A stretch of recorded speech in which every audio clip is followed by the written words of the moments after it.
رو بگیریم دیگه نمیتونیم به صورت شخصی به قضیه نگاه کنیم، باید کانسیدریشن ها یا ملاحظات رو بررسی بکنیم. اگه اینا مطابق با قانون بود بریم روی اخراج یا روی اخراج.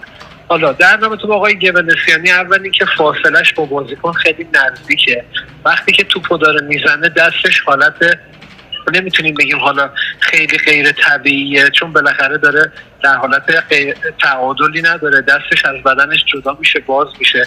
حالا ضربه ای هم که داره به صورت بازیکن میخوره اونجور به عنوان ابزار برای ضربه زدن توی صورت بازیکن استفاده نمیخوره، نرمی کف دستش تو صورت بازیکن میخوره که خب اگه این برخورد اگه با آرنج یا قسمت سخت دستش بود به صورت بازیکن میخورد، اینو ما میرفتیم روی برخورد شدید یا وایلنت کانتکت و اینو ما اخراجش میکردیم. برای روی این برخورد فقط یه خطای رکتستی پروا و به نظر من داور فقط باید اخراج.